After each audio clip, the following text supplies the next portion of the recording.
Welcome to today's edition of Presence, how to live and lead consciously. And what we're going to delve in today is how do we renew ourselves? We're into vacation season. Everyone's going on vacation, but does it really refresh and renew you? I'm Ravi Tangri, and this is my wonderful co-host, Holly Duckworth. Good morning, Ravi. Great to see you. I guess it's good afternoon where you are, isn't it? It is. Yay. Well, it's so fun to have a global audience. And again, thanks to our live viewers today. We are having a great time watching this show grow around the world. And I just wanted to take a moment to reflect on last week's show. Last week, we did a great show on how to take a leap of faith. And I had several listeners to the podcast and watchers reach out to me with some follow-up questions. And we love that. One of our viewers reached out who is potentially looking at a life move. And we were able to give them some coaching and some thoughts on how to tap into their inner knowing and take that leap of faith. I haven't heard back from this person. I'm not sure if they chose to make the leap and to move, but they were certainly hearing this inner calling and this inner voice to something else. And we talked about that on last week's show. So we just always want to reach out to you, our viewers, and invite your questions and certainly new show ideas. So yeah, and absolutely. And with that, I mean, I come back to the point I made last time. I mean, that leap of faith, that trust, it's a muscle, right? And we're constantly growing it. I mean, if you get a really squirrely feeling, my sense is usually not to do it. You're taking too big a leap. But if it's to see what is just a little bit more and push and test and prove it to yourself and grow that muscle over time. Well, and this particular person was part of a couple. And so this was a decision they had to make together. And so, it was a great opportunity to converse about, where your intuition muscle might be versus where your partner's intuition might be a business endeavor or a personal endeavor. And that's why we're doing the show in terms of life and leadership, because it's giving us the opportunity to work in partnership with others and their intuitive skills as well. Yeah. And that brings a whole nother dynamic into it. That could be an interesting show down the road about how do you mesh as we expand our consciousness and bring that into the workplace, bring it into our families, bring it into our lives. How do you mesh where different people are? And how do you make that work where people are at different places in terms of understanding intuition, understanding all of this, this whole living more consciously? Yeah.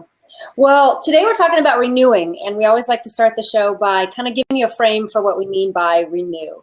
And we really, with clear intent, didn't call this show How to Take a Vacation. Because what Ravi and I know as we practice consciousness and spirituality in our own ways in our lives is that sometimes a week, 10 days away isn't possible. While we want to believe that it is, we're here today to talk about rest and renewal and how that can happen certainly on those longer breaks away, and we're certainly advocates for them. But we also need to look at how can we take time to renew. Maybe it's 5 minutes a day or a 20-minute break. So that's what we're going to talk about today is how, why, and what you can do to renew yourself personally and professionally as we go forth to create conscious lives.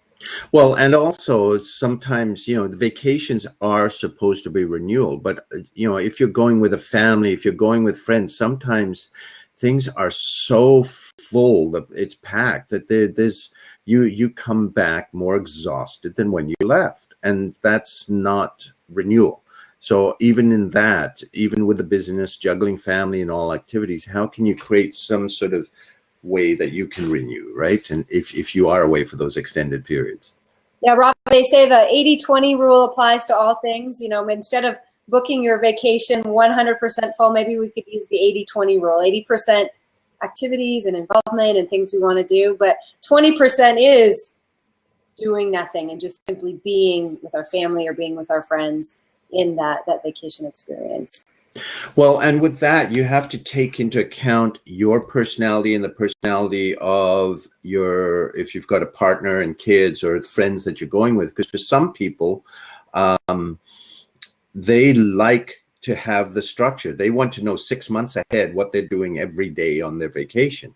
And then there's other people like me on the other extreme that keep the last minute club in business, because it's basically, oh, I've got time. Let's go. Let's see where the next plane is leaving from the airport, right? And we'll get the clothes we need when you get there. And so sometimes you've got people that are different types, and so you need to find what's that middle ground that everyone's got something that they're comfortable with.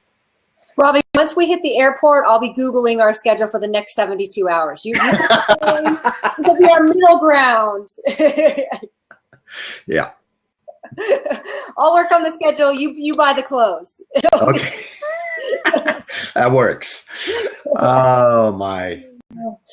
Well, one of the things that we often start the show with is inviting people to step back and think about the intention for their renewal.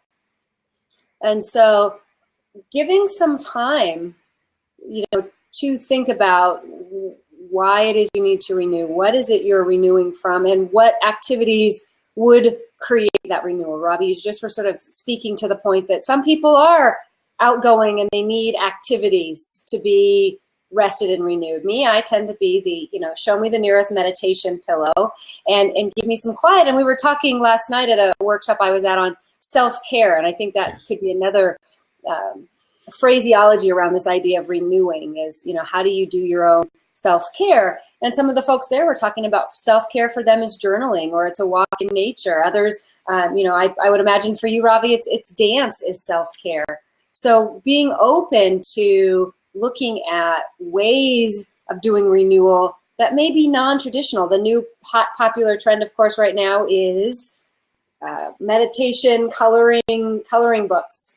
I got my big stack of coloring book right there in my bookcase. That sometimes renewal can be active or passive, and that's great. And letting people within your sphere of influence choose the renewal option that best fits for them. Right. And the thing is, one of the things you talked about, is it active? Is it passive? There's underneath that, I think there's another filter that comes in, and that's, are you more introverted and extroverted? And a lot of people think that that's got to do with shyness or how outgoing you are. That's not it at all. Introverted as essence is that you recharge by yourself. Right? You need space for you to recharge, whereas an extrovert recharges among other people. So if you are strong one way or the other, and you're dealing with someone who's the other end, you might be clashing, right? I was just talking last night with a friend who went on one of these vacations, and she said she's got to boom, boom, boom, boom, boom. And if she's got still time in the hotel, she goes bonkers. She needs people. She needs that social. That's what recharges her. Whereas other people just need that space. Like, a lot of people are surprised when I say that I'm an introvert, not a strong introvert, but somewhat of an introvert. I can get up and on stage like many of our speaker friends, rock it with hundreds of thousands of people, be involved in the dynamic, but then I need to be able to get back to my room and just breathe for a bit. So if you want to talk about renewal, think about for yourself, what is it that really energizes you? Is it interaction with people? Even if it's conversation, you don't have to be doing mile long, 20-mile treks. You can do, it can just be conversation, activities with people, or is it in your own space? And then in your vacation time, is there any of what it is that nurtures you? And what about your spouse or your friends? So start to be aware what renewal means for you. It's very, very individual. Yeah, and while I am the scheduler in our team, I think there is this place to honor that spontaneity piece. Some of my best renewal experiences have come because I've been somewhere and seen a possible experience and gone off course a little bit. Yeah. That's probably kind of how the meditation coloring books showed up, quite frankly. I was probably in an airport somewhere and my flight was delayed another hour. And I went, okay, how can I choose if I'm going to be stressing myself out about this or if I'm going to use this as a time to rest and renew. We have a place here I absolutely love in Denver. I cannot wait for you to come visit me sometime. It's called the Mayu Sanctuary. It's the U.S.'s only meditation co-op. So this is actually a destination, a location you can go to, and they offer meditation classes and open meditation all day. Just like you might join a gym membership, this is a meditation membership. Okay. And that, for me, is a place that I can go to rest and rejuvenate. And it's a drop-in place. You can be there 10 minutes, or you can be there all day or 2 hours, whatever fits for you. But I think we want to really inspire viewers to find that place of rest, reconnection, relaxation, whether it is going to be on a longer trip or short bursts of renewal, giving ourselves permission to unplug. Believe it or not, if you do unplug, it will be there when you come back. God forbid. Yeah, and I think the thing is that's really key. There's some people who live for that 1 or 2 vacations a year, and they hold on for that, and they're stressed and building it up for that time to let go. And you don't have to. You know, how can you take the mini vacations, the staycations, or I just came up with this word when we were chatting about this, a renewcation, which could be 5 minutes long or an hour or 2. You know, like I've got, for me, another thing that nurtures me is water, right? And I love to just sit on a rock by the ocean, and I don't have to do anything. I can just be, and just that energy grounds me, and it just lets go of stuff. And you know, I think I sent you a picture a couple of weeks ago where I found just down the hill from me is the bay, and I just found this beautiful big rock that I just went and sat on for the morning, and it was so amazing. It just, you know, took away all the stuff from the week before, just that couple of hours. So finding what it is for you, whether it's something like that or something that you're doing with other people, right? The thing I'm hearing a lot from my clients right now is I'm so overwhelmed. I'm overwhelmed, I'm unclear. And what I'm inviting them to do is consider these renewal breaks of even a half a day, sometimes, to just get out of your head and into your heart. Get out of your head and into your heart. We'll have more data coming at us now faster than we've ever had it coming at us before.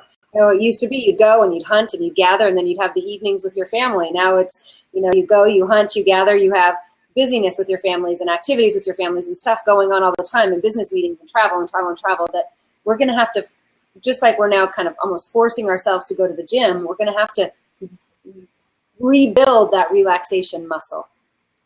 And the other thing is that reminds me, with a lot of my clients, they think, oh my God, I've got so much, I can't take a break. I've got to keep going, right? Because I have no time. And, you know, what I do is I challenge them to take, okay, let's start taking the, 15-minute break morning and afternoon. God forbid we take a lunch break. And they say, I can't, I've got to do it like that. Let's do it for 1 week. And they are totally blown away by how much more efficient they are taking those breaks, because their brain has a chance to step back. They have a chance to breathe. The stress responses go down somewhat, that they become more effective when they come back. And they just can't understand how putting less time in actually produces more out. But it doesn't take a lot of time, right? It's a few minutes to be able to step back, to be able to breathe. So yeah, let's give that as one of the homework tips for our listeners, is actually schedule it. Schedule it in your Outlook or in your calendar, your Google Docs, to really force yourself to try these tools. That's one of the things, as a principal tenet of the show, is we're going to tell you our experience, but we want you to go out there and we want you to test this yourself and report back to us. Let us know, if you just, try an afternoon break and a morning break to, for 10 days and let us know how it goes, or, try to put that lunch break in.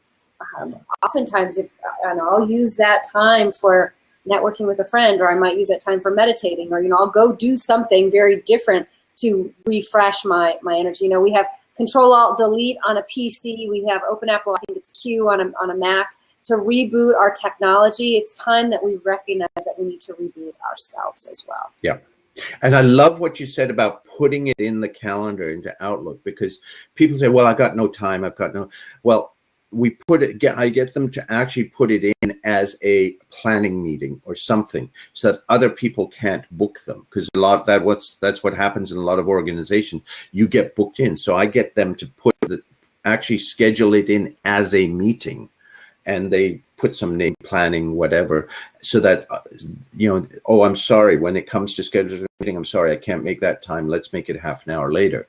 It is locked in there. Ravi, was it you that was reminding me of the movie, I think it's American President or Pretty Woman, where the super stressed out executive or the president leaves his office and just takes his shoes and socks off and walks on the grass? Was that you? Yeah, I love that scene. And because I mean, for me, that's really grounding, just to go walk bare feet in the grass and just, curl your toes in the ground. It's amazing how powerful that can be. And especially in this time, to remember what's important. And I'm not going to minimize the importance of shootings and gun violence and police brutality, and certainly the elections here in the US and all of the things that are going around this world. But I think in some of that dramatization, we also have the responsibility as conscious citizens and conscious leaders and running conscious lives to remember that love is important, connection is important, and that's connection starts with connecting to ourselves and inviting ourselves then to connect to others. So this renewal time, while some may say, oh, it's a little woo-woo, oh, it's not important, I think it's the most important thing that we can do for ourselves and for our planet. One of the organizations I'm working with right now, we're doing a hashtag called Peace in Our Lifetime. Yes. And remembering that peace in our lifetime comes from peace in my heart, peace in the heart of my family, peace in the heart of my community, and peace will only happen as we create it within ourselves. And if we're struggling in our own mind or businesses to create that peace, then how can we believe that peace is possible in the world? And so that, as conscious viewers, I think is our own challenge, is how do we live peace each day? And I think that's by giving ourselves little micro moments to renew and permission to take those longer times. And we really hope that people are enjoying this summer and taking some extended breaks. In Europe, what is it, a month? They take 2 or 3 months off. There's a bakery here around the corner from my house, and it's closed almost all summer because it's a European bakery, and they follow the European tradition, and they're off for a whole month. And you know what? I guarantee you that place is going to have a line outside when it reopens. Yeah. Well, yeah, I mean, in Europe, they start with 6 weeks vacation a year. Here in North America, some places you're lucky to start with 2 weeks. The starting point there is 6 weeks. And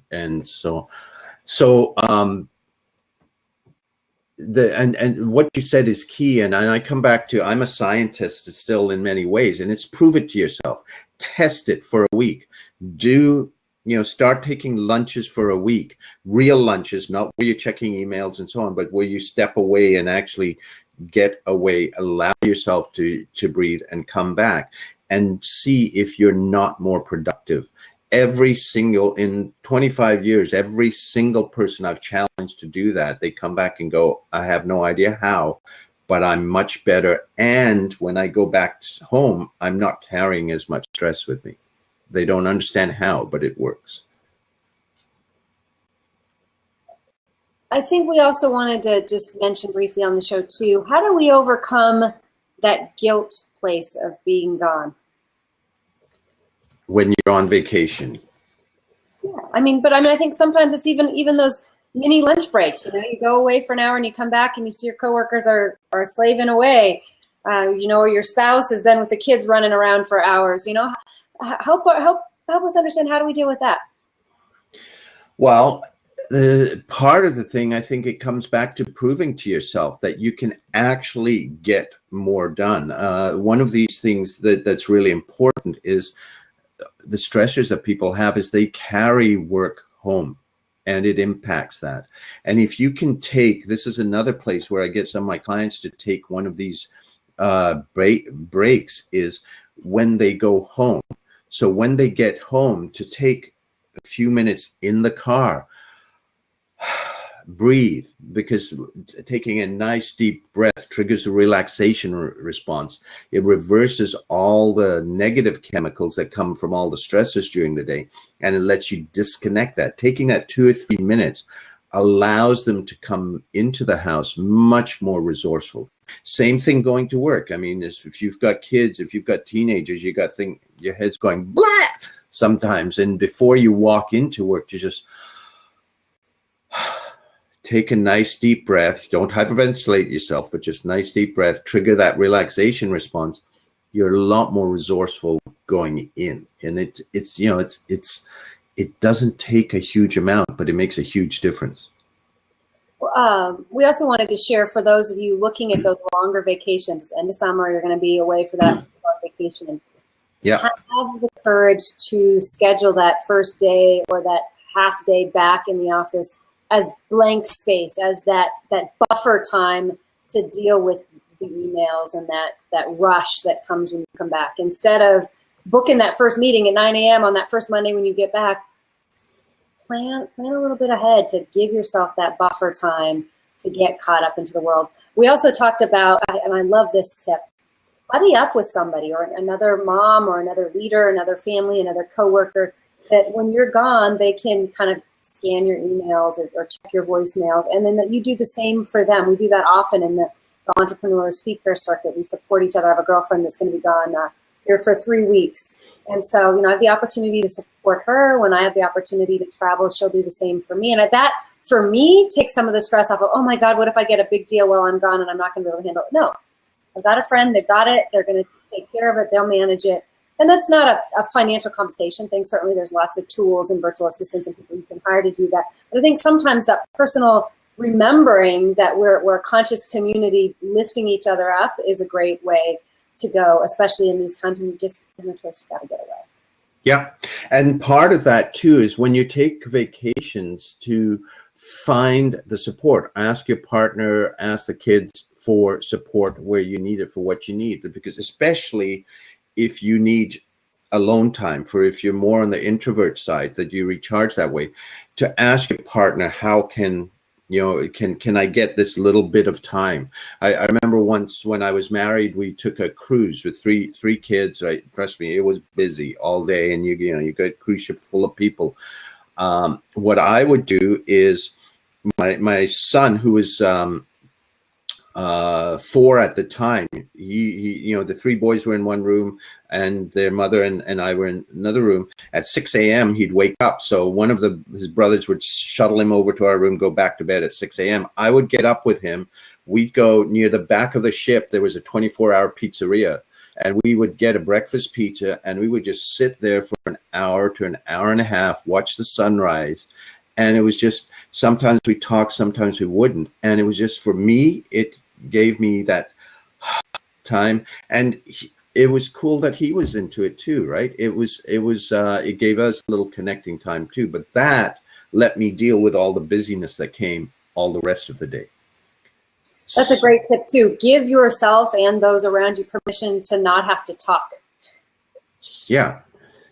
Especially if it is someone who's more introverted that needs that space. Someone who's renews in a more extroverted way may want to be more active and so on, and that's fine. But if you or someone with you needs that space, how can you create little pockets? And it doesn't take a lot, just to have that breathing room.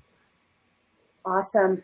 Well, Ravi, it looks like we have a couple viewers on the line. I just want to reach out if people want to text message us a question or something. We're certainly open to taking them for this show or certainly another show as well. Yeah, and they can call in too. I mean, that's one of the things we want to get this more interactive. One other quick tip too. You talked about making a light day when you get back to work. Something this came up in conversation with this friend who's talking about vacation is you've got sometimes there's value in creating an extra day of vacation at home after you've come back from vacation, because so often we get back from vacation at midnight or 1 a.m. and then at 8 a.m. we're back at work. I mean, it takes away from the recuperation. If you can find that extra day where you can just ground yourself, get your life back in order, you'll be a lot more rested and resourceful going back into the workplace. Yeah, it's absolutely true. I've talked to so many parents that are coming back from these vacations more exhausted than when they left. And that, again, goes back to setting that intention. Is this a doing vacation, or can we do that 80-20 thing? Where, you know, part of it is about renewing as a family, and part of it is about activities. And you know, again, to the degree that you're able to schedule some of those in, and let fun things show up that give you the opportunity to look around. I went up on a little renewment on Sunday to a little town not far from here called Evergreen. And literally, I just jumped in the car and drove. And it was really fun. I found various license plates along the way, you know, explore, flounder, seek. The more you'll watch the show, you know, spirit speaks to me in license plates. I have a lot of them. But just by being willing to do that wandering half a day, I left at noon, I was home by 4. I felt so refreshed and excited to get back to my life after doing that. And that was just even a short driving trip. That's amazingly spontaneous of you, Holly. I'm so proud of you. I do, you know, presence, it's practice, you know, that's the way we have to do it. And for me, again, it's that following that intuitive spirit. I think sometimes people, I don't have a vacation scheduled. My vacation's not for 3 more months. Well, what's that one little thing you can do? And I know, you know, my life is a little different. I don't have kids. I can be a little more spontaneous. People tell me that all the time. Oh, Holly, I wish I could just do what you do. You know, the kids are cool. Grab the seatbelts, throw them in for a couple hours. Didn't have to. It really wasn't that long of an event, but I went for a nice little hike, and we can do that here in Colorado. Found some water. Found a little lake. I'm going to go back up there. They have paddle boarding. Have you ever done this? Yeah, I haven't tried it yet, but I want to. Yeah, I haven't either. See, there's another reason you have to come here. We'll go stand up paddle boarding. Yes, ma'am. Then it's let yourself be willing to wander in the magnificence that is this life, and don't get so programmed. It's okay to turn off your phones. You know me, I love to share tech tips. I found a new app. It's called Freedom. I think it's freedom.io. If you look up Freedom or apps for turning off your technology, I've been playing with this one. And you go in, and when you turn it on, it no longer lets you log into the internet. Just shut your internet off. And you can set 45 minutes, 2 hours, 3 hours, 4 hours. And I thought it was the silliest app in the world. Why would I pay money to have somebody turn off all these things that I was paying for? But, you know, especially as a writer and as a speaker, it's actually kind of freeing. Freedom, that's the name of the app, to be able to turn those things off, focus for a couple of hours, and get going again. Yeah. Well, I remember about 20 years ago, I spent summer in Greece, and there was 1 week where I just took off in a car. And this is before the cell phones were that prevalent. So I didn't have a cell phone, but people knew where I was. But this week, nobody in the world knew where I was. And I just wandered, and I saw where the road or the ferry took me. And it was the most amazingly liberating. It was such a joyful week because it was totally unplanned, and it just emerged, right? And it's so cool. It's so rare now that we're not connected in that way, where we just allow ourselves to fully be in the moment. Ravi, I know we're getting short on time on the show, but I actually do want to speak to that for our audience, because I just shared about my jumping in the car kind of random. And I do have a rule, and it's single, white, female, safe. And I know that yes. that sounds a little funny, but people say to me all the time, I travel a lot by myself.